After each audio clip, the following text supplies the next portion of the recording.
Welcome to the Commercial Kitchen Chronicles, the original food service equipment repair podcast built by technicians for technicians.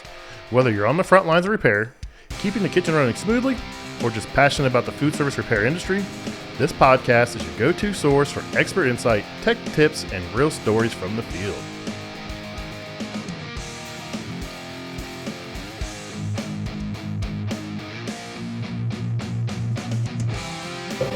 We tried this yesterday and I recorded 10 seconds. We had the best conversation, full of insights, the best tech tips and everything from these two, and I screwed it up. So we're back again. We're still at CFESA Conference at the Wigwam in Litchfield Park, Arizona.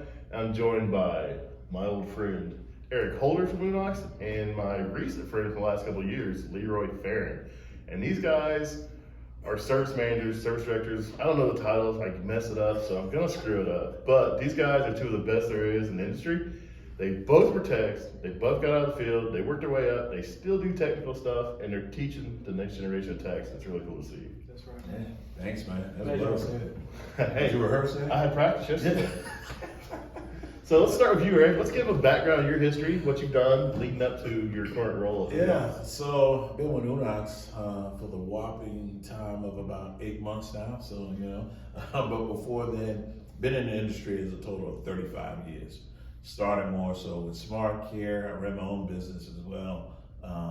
And then ended up at Alto Sham for some years. From there with the smaller manufacturer, Marfarney, and now here I am with Unox, and Unox is a great company. I took the position as Director of Technical Services, and have an excellent team and a bright future ahead of me. Yeah, we met years ago at, a previous employer, you were a trainer, and I still remember that week. That was like one of the funnest weeks I ever had. You and Matt, shout out Matty Ice, shout out Matty Ice, USC fighter. Yeah. But yeah, that was one of the best classes I had. You guys just had a blast feeding off each other. And if Matt got too dry and boring, you'd make sure you stuck your head in there and perked him up a little bit. So that was You might have been in one of his first classes. It probably was. Yeah. It probably is. It was pretty early. So I ran into him last year a little bit, talked to him a little bit. I don't think he remembers me though. I should have brought the UFC fighter, see what he said. He would have known right away. Yeah. So Leroy, let's talk about your background. You were a tech, you worked for other companies, and you've been here for about 3 years now? Just over 3 years now. So what have you done that led up to Unox? Well, if you include my time in McDonald's, I was a crew member to manager in McDonald's, 25 years in the industry. Left McDonald's and became a tech, fixed McDonald's equipment. And then, my aim was always to become a manager. I never really wanted to stay on the tools. It wasn't really my thing. My thing was always leadership. Yeah. So I chose engineering and just carried on down that road. So then I came off the tools, and my last job was at Hobart, so it's quite a popular brand. Came off the tools, became a regional service manager at Winterhalter. Not a very big brand in the US, is it? No. But in Europe it's very big, dishwashers. And then really I was pretty much headhunted all the way up until I'm here now. So nice. So you guys both, that's the great thing about you guys. You guys both have the in-field service experience to back it up. So you understand what us techs in the field are. Absolutely. And what we go through. I mean, a lot of times you talk to senior level managers in your roles, and they don't really know what it's like to be in the trenches and be in the field. And it's really cool to see that Unox is putting people in place like yourselves that understands what the technicians go through on a day-to-day basis. Yeah. true. It's good. Sweet. Yeah. So if you don't know, I met Leroy through a side gig. I won't say it. I'll let him say it. But I won't say on this show. We'll do another one. We gotta have someone else on. We gotta do it then. So we're gonna have to do it on the weekend. But I really appreciate what Leroy does at Unox and outside of Unox, and we'll get into that later. So I'm excited to talk to you about training because Unox they've been in the United States side for a long time, but you guys have developed this training academy kind of based on what you guys do overseas. You want to talk about that a little bit? Yeah, so the Service Academy here is it's not fairly new, but it has been upgraded in the U.S. We now have the Service Lab, which butts up to our service office where tech support and customer service sit. In that room is outfitted so that we can bring in both the technology and the equipment that we need to train the techs. Now, we have room for expansion, so that's up to come. But in addition to that, though, what people like is some of the new things that we're bringing through AR and VR. That's the exciting part. We want to start training and get people that are gamers and the likes thereof, show them that we can do things a lot differently within this industry. For some who know, they've seen the automobile industry kind of use that. I stole the idea from looking at them. And I say, hey, that's cool, they can do it, we can do it too. So we're presently working with a firm that'll do that, so that if someone wants to look at a control board, if I'm up teaching or you're up teaching, you can throw that control board to them, they catch it, find it, feel it, take stuff off, the whole nine. If you need testing done, let me know. I got some kids, you or would I could. Let me know. I appreciate that. So, Denver, Colorado. So my boys are coming up, and next week or the week after, I gotta check and see, but they were disappointed. Not Denver, Colorado, Denver, North Carolina. Okay. So they said, hey, we're going to Denver to Unox. I was like, Unox isn't in Denver. They thought they were going to Denver, Colorado. It was Denver, North Carolina. So just north of Charlotte, right? Yep. Right in the Charlotte area. North of Charlotte, like you said, but if you're gonna ski, it has to be on the water, and not in the snow. There's some pretty cool lakes up there. It is one of the best ever that they have there, Lake Norman. You can't afford to live on it, but you can have fun when you play on it. So I drive by it every time because when I go down to CFESA and teach, I drive because I bring a lot of tools and stuff, and it's just a pain to fly with that stuff, and I don't want to lose it. So I drive down, you drive right through the middle of that lake. The interstate goes right through the middle. Yep. And it's pretty cool to see. So real cool. Well, Leroy's going to be seeing it this week. He's actually coming to Denver. So how long are you in town for then? Just till the weekend. Just so the weekend, could get no more out of them? Work to do, man. There's work to do here too. You don't want to go back home. I'm dreading that back home because I'm on the East Coast time, and I've just now got used to this time zone. And then I got to work Friday, and I fly back Thursday night. We get home like at 7 my time, but by the time I get home, it's gonna be like 9:30, 10. I told my workers, like, do not promise my first AM call. I said, because I am not used to this West Coast, East Coast stuff. So it's rough. But actually, you mentioned Service Academy. One thing I think is important is that our Service Academy is global. So we sort of standardize things, which is one of the reasons I'm here now, so I can see what's going on over here and give some input and vice versa. And also our training's free, which is a very big thing because when I took over in the UK, most of the feedback was most people didn't like the brand, but that's because they didn't know how to fix it. So, you know, if we can give the training to people and give them the confidence to work on our brand, changes the perception. Yeah, and I'm a big part of that. I always see guys on the internet talk about this brand's junk, this brand's junk, and my first thing I ask is, are you trained on it? Do you work on it? Yes, sir. The answer is always no. I'm like, so how do you can't form an opinion on something that you have no experience with. You're just throwing baseless accusations out there. And I'm a tech, not a poet, okay, or a writer. So you're just throwing baseless accusations out there and nothing to back it up, and you're bad-mouthing a company that's probably a pretty good company.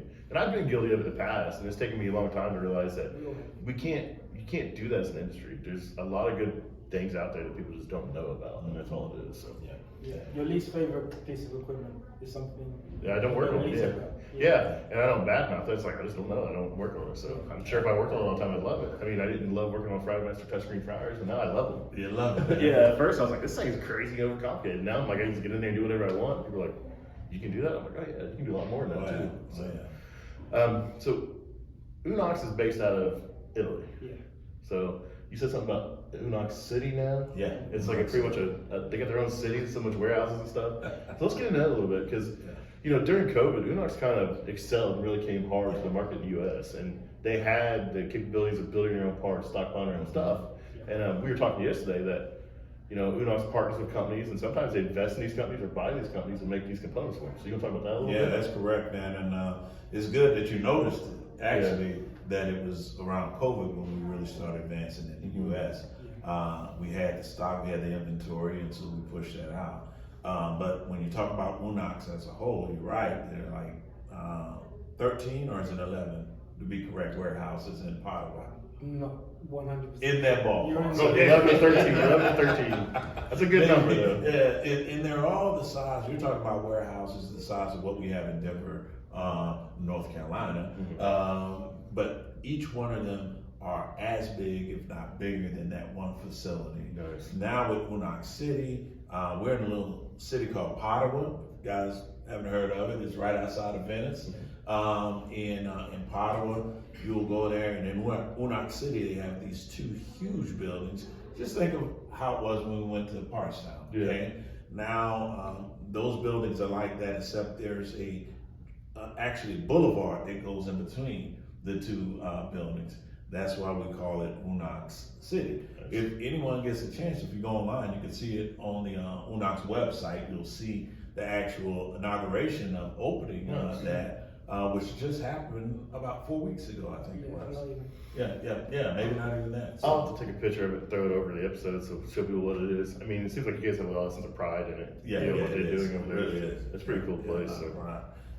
And it's a lot of opportunity there too. So they do a lot for the community, and I'm all about that.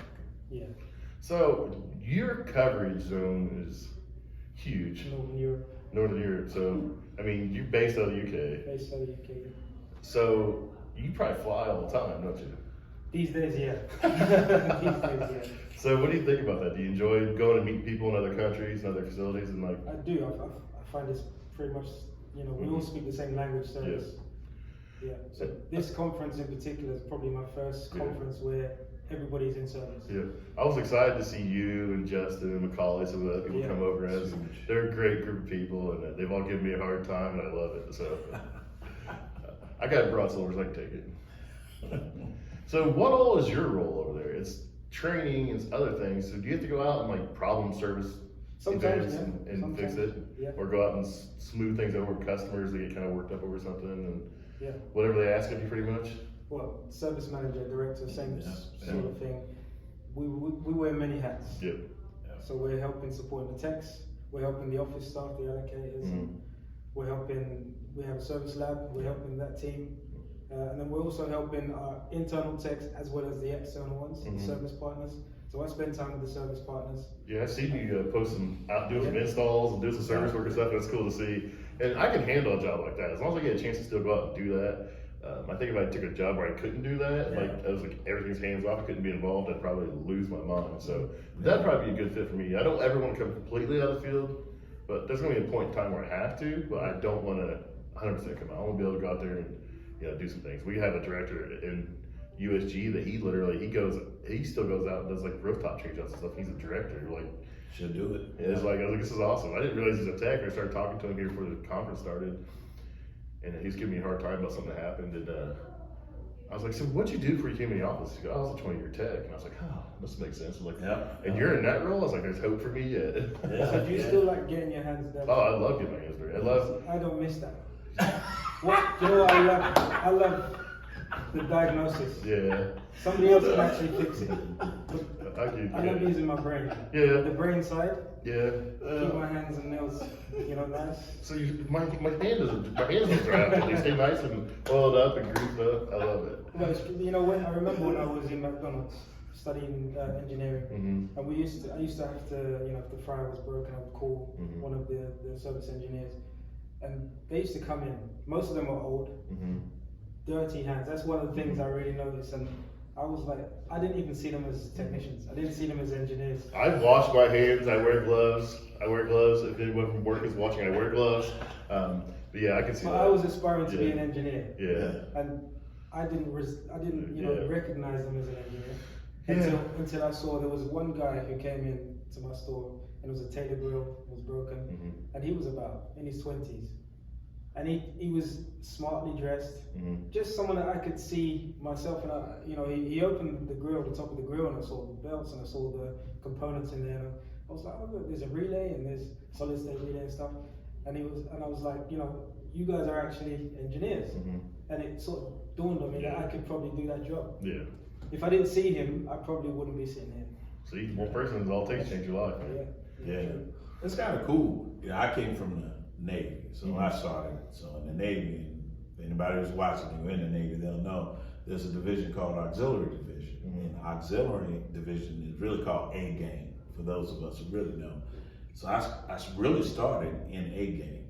But in A Gang, when you're on a ship, I could be working one moment, and then you're called, general quarters the next, so whether I'm firefighting or whatever my general quarter station is, you go to do it. So I'm listening to you, and I remember one thing that was real important for us is that when you get into muster station, you always want to look presentable, right?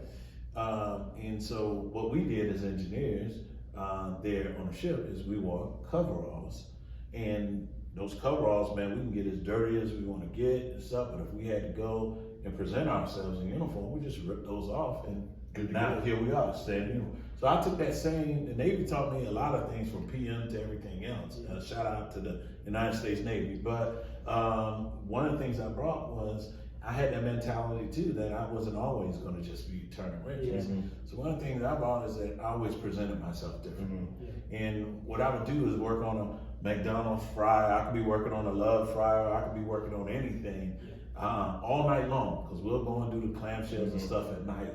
And I would be at the office that next morning, and when I get to the office the next morning, people see me in my clean uniform, and I was such a Navy guy, my boots would be shiny too. That was just a must, right? So you know Robert Harris, right? Oh, absolutely. So when I first started, Rusty hired me because he ran GCS in Indianapolis. He was a manager. He hired me. I came in, and I worked with an older tech for a week. He went on vacation, and my second week of training was Robert Harris, and he was like, he's a Marine. He's like, so you get your gib line or jib line, and he's like, he put that in, he like beat that into me, and it was pretty cool. But Robert was the same way. Like, you gotta look good, you gotta look the part, You're thinking where you want to be, and so every time I stepped in there, Wes Tyler, shout out to Wes, he's the first person to kind of put me in a management position, and I think it had to do a lot with just how I would look. Not even as much as what I knew. There were plenty of people there that knew a lot more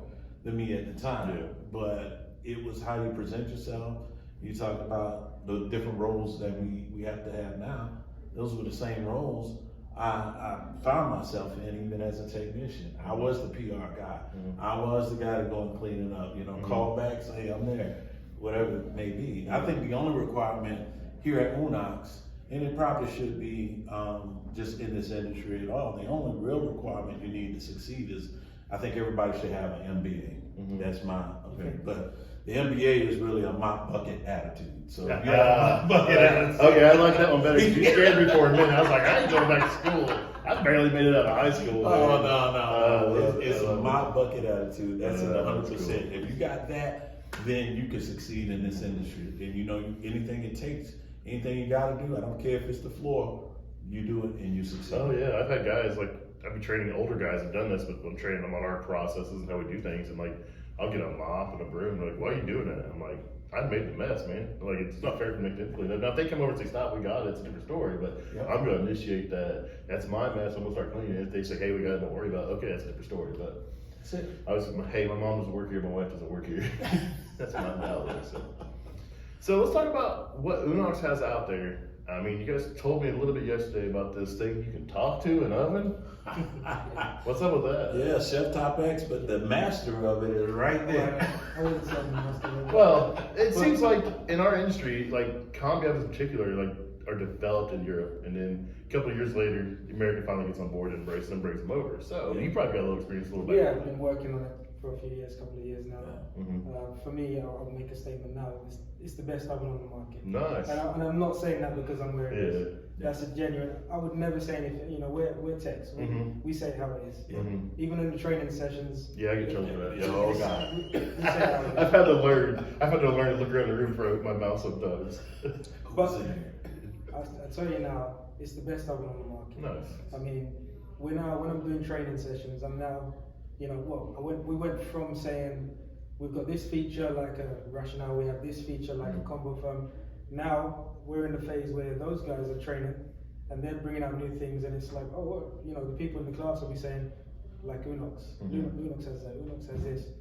So I think we have the Chef Top X that you can talk to it, it can talk back. Nice. It can recognize food that you put in.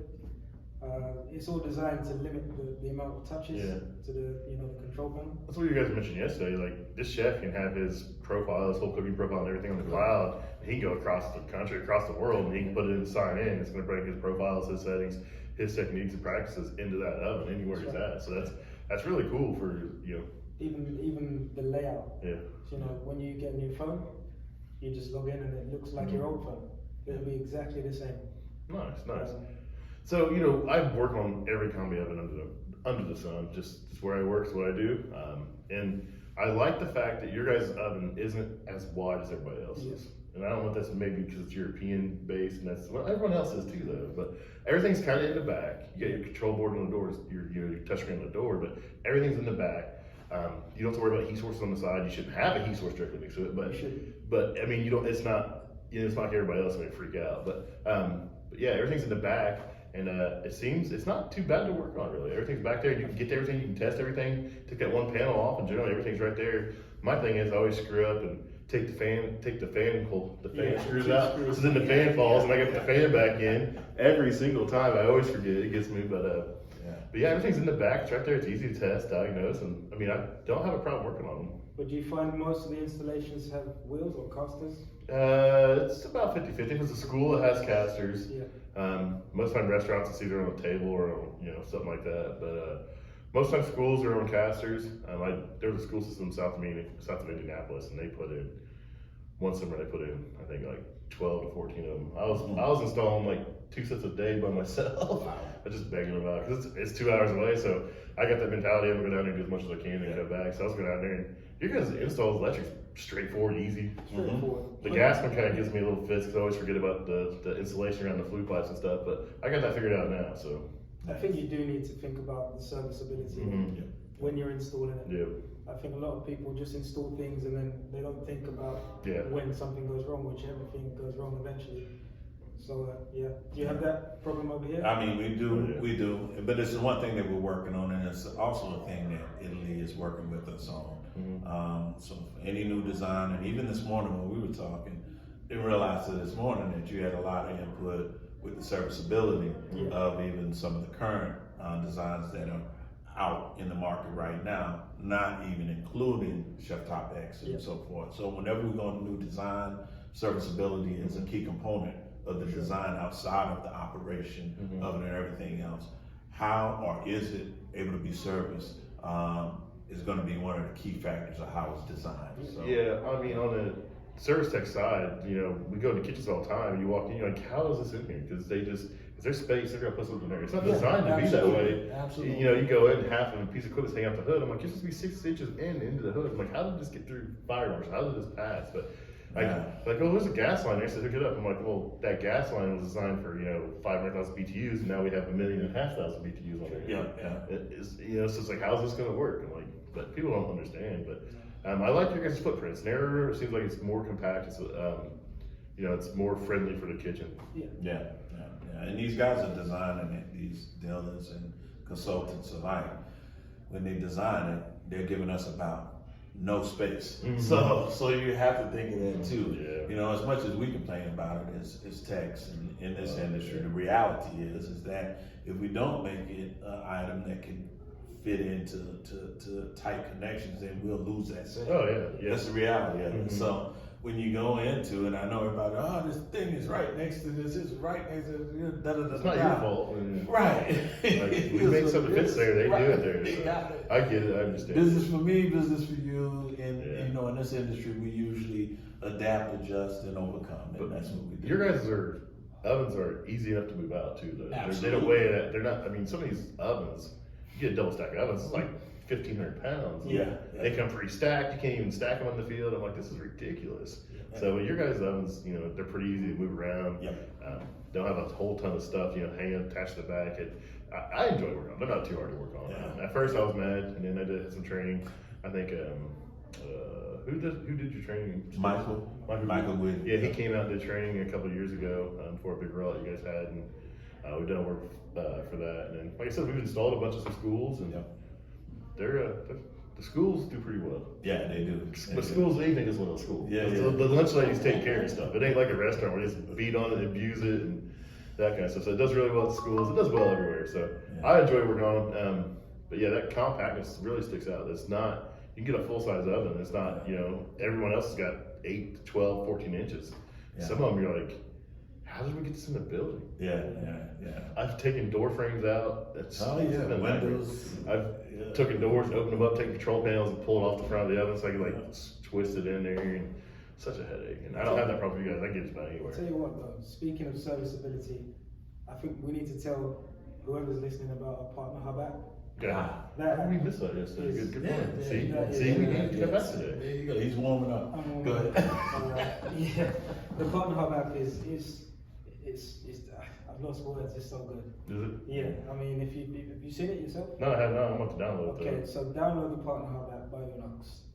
What's all on there? You got part numbers. You have manuals. It's like your Bible Okay. for Unox, and it's growing and growing. We're developing new things. The key thing for technicians is you got your 3D diagram. So instead of having the parts list, we have an actual 3D model, Nice. which you can interact with. You can just select an item, the part number comes up. And some items even shows you how to fit the item on the video. Really? Yeah, and the video is like has color codes.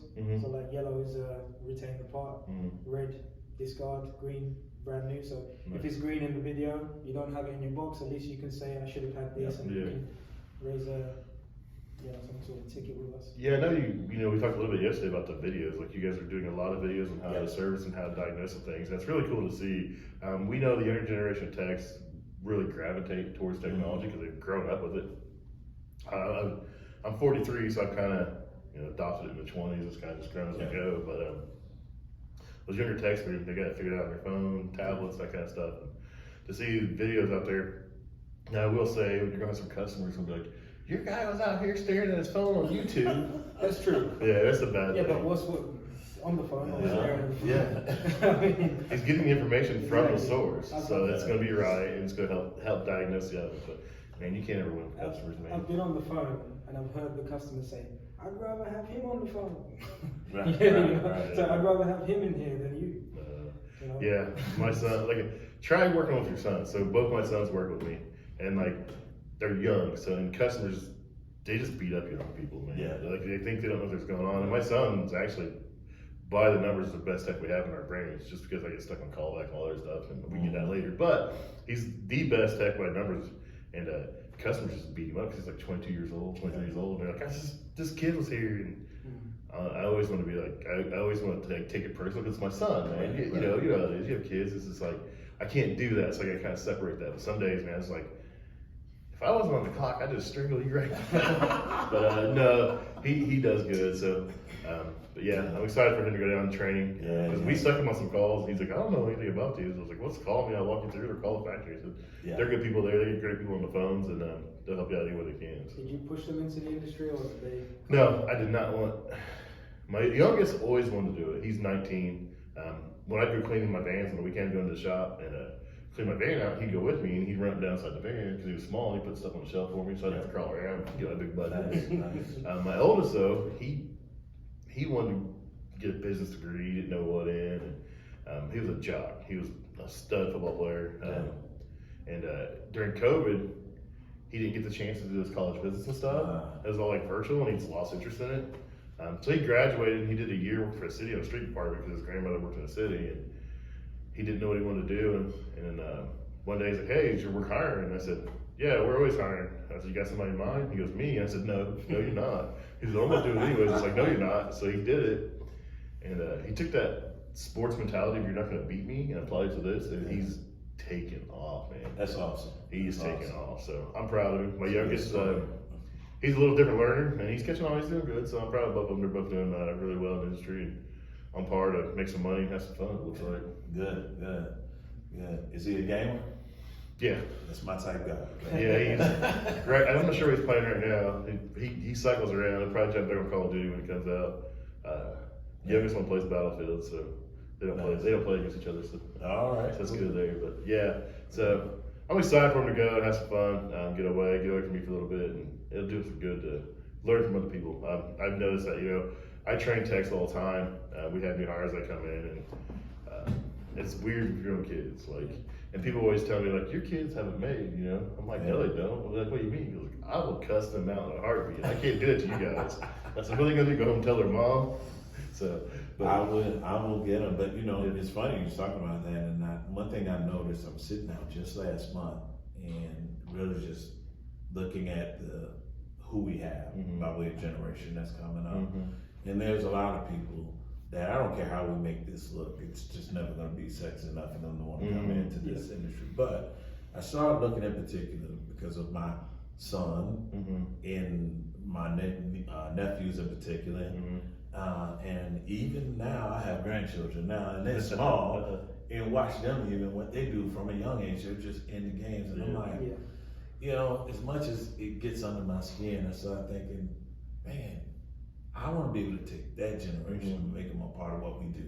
And that doesn't mean necessarily fixing, but maybe our call center looks different by putting them in there and giving them the tools to help the guys who want to be in the field even better. So that's why I was asking that, because I think there's a whole thing that I don't have yet, but I'm definitely focusing on it to bring them into the industry and help continually develop this into something different. So when there's a Leroy out there that doesn't want to do this and sees that it actually is something he does, he can become Leroy in Times Square. Yeah, we should talk about that. I just want to kind of elaborate because that's a great point. We hear a lot of people saying about we need to get a young generation in. But I seem to hear more about schools, young, really young. What about your version of college, our university? We kind of don't think about those guys. Because maybe we feel like they wouldn't want to. But I was in university. And I wasn't someone who wanted to get my hands dirty. So what I think we need to do as an industry is we need to do what you're doing, is having different faces, different profiles. We need more influencers. I try to get my son to do it. I'm like, dude, because when he was in high school, he had like 1 million followers on TikTok, so just doing dumb stuff, and he shut it all down once he graduated. I'm like, dude, like you could probably make some money on the side. I was like, you're a young, good-looking kid, you're smart, like you know how to work the algorithms and stuff. Like, make some content, dude. He don't want nothing to do with that. He's like, I did it when I was younger. I don't want to do it now. But people need to see themselves in other people. And if you can't, then you wouldn't want to. That's a good point. We need people to show in the industry, and it's hard because you don't want to get in trouble. I mean, you don't want to show the bad side because we've all been in restaurants. We all know that some of this place is like, how are you open? And then add the aspect that everything's branded. Napkins are stamped and embossed. Boxes, fried containers. I mean, you show a red fry container, you don't have to show the golden arches, everyone knows where you're at. You just show the container inside of it. I'm like, oh, that's McDonald's. I mean, I recognize restaurants by the floor tile. They've been doing it so long. That's a fact. And but you don't want to show the bad, because if that person sees it, then they're going to find your boss and that kind of stuff. So you got to be really cognizant and careful what you show. And I've got tons of footage where I started recording and it's like a bunch of something embossed or all kinds of stuff in the background. And nothing's bad. I just don't want to run that chance. So you got to be careful what you do. But Pat, do you think we need to show them exactly what we do, or do you think we need to show them who we are? I think both. I think show them who we are as people, but we got to show what we do as well too, to kind of get that interest and that peak. I mean, it's a cool job. You do a lot of cool stuff. Now, like you said, you didn't want to turn riches forever, but you used your time in the field to get to where you are now. My aim was always, I always wanted to be I wanted a big high profile job within. Well, you get a big high profile poster on Times Square. Well, there you go. You try to get away. I got you. It was sitting there. If you don't know, he was named one of the top 50 leaders. He has a picture on one of those big billboards on Times Square. It was pretty cool to see, man. I'm proud of you, man. I'm proud of what you're doing, and I'm proud of you too. You guys are killing it. What's next for Unox? Anything you guys talk about what's coming, or what you guys want to talk about as far as training opportunities or things like that? I don't know. I mean, for us, the focus is training right now. That's the big focus going into 2026 and for the remainder of the year. Let's get the market trained. We're doing it. We hired 3 full-time trainers now, so that's a big investment. Because he was like everywhere. Absolutely. He was just chasing ovens around the country. That's all he was doing, was chasing ovens around the country. And this is a different model, coming from a model where we brought every regional was a training for us, For this company, it wasn't quite the same way. So getting Mike from being the one source that goes around, now putting 2 more resources under him is going to allow us to reach people like never before, essentially. And then we'll show off, if you will, some of the new and exciting things that we have. Nice. So we won't pull the curtain all the way back right now. Just give a little tease on Yeah, that's it. So what do you look forward to growing your market up there? Do you look forward just to training? I know, tell people you trained the last couple of years, because that's a pretty good number. 500. So 500. More than 500. More than 500 We got a technicians. session today. More than 500 technicians in the last couple of years over there, and that's amazing. That's great numbers. That really speaks volumes of what Unox believes in their product and believes in the technicians and the end users. And the thing is, one thing we do is we always ask people around the table, what do you think of Unox? What do you think of the ovens? And we tell them to be honest. Yeah. Most of the time, I don't like this and I don't like that. That's what you hear most of the time. And then at the end of the session, we ask them again. Yeah. And everyone's like, wow. There's only one thing I don't like doing, that's dealing with gas. Oh, yeah. Because I got big hands, you got sticking up, it ain't fun with my big hands. It's a work in progress. Yeah, Right? I get it. And actually for you coming from this market, as I do as well, this is the first thing I noticed when I went to Italy. I said, this has to get better. Yeah, well, see, I've never really interacted with anybody from like Europe, and I was like, man, that's got the smaller hands. Like, there he is in there. That's it. It's like, no wonder. Cramping and all that other stuff. I had a store that had their hood cleaned, and they called it, so their oven was down with heat. I was like, so it was part of the program where we take the parts, so I went out there on a Saturday morning, and I turn it on, and I hear it gurgle. I was like, what the heck? And the hood guys put their toes in the top of it because they thought it was a drain, and it's the fluid. It just filled it up with water. So I drained it. It put it back together, and it fired right up, dried itself up, and it ran perfect. I was like, this is awesome. Yeah. But I heard the gurgle. I was like, what in the world is that? Why is it doing that? And yep, sure enough, they got me. So, anything else you guys want to talk about? No, not me. Man, I appreciate you guys coming on, Eric. It's probably been 15 years, maybe. I appreciate what you do for the industry. You are a wealth of knowledge. You're always got a smile on your face. You're always happy to talk to people. You're always happy to show off what you're doing now. And I'm really excited to see what you're going to do with Unox in America. I can't wait, man. Leroy, Good hands, they're in good hands. I really appreciate what you do. We'll talk about the other side of you on another episode because we're talking about Unox today. We don't want to. I don't want to let the cat out of the bag. But some of you may recognize this guy from somewhere else. But I really like what you're doing as far as out of Unox. And I was so proud to see you. You got named top 50, and then to see you on that billboard was awesome. That was cool. Very cool. So, all right, have a good day, guys. Hey, man. Thanks a lot, man. Nice one, man. Thanks, man. If you guys would, please consider subscribing, rating, and reviewing the podcast. It really helps us grow and helps us know which direction to move in. Also, if you have any suggestions for guests, please email me at commercialkitchenchronicles@gmail.com. Or if you want to be a guest, email me. Love to have you guys on. Thanks a lot. See you next week.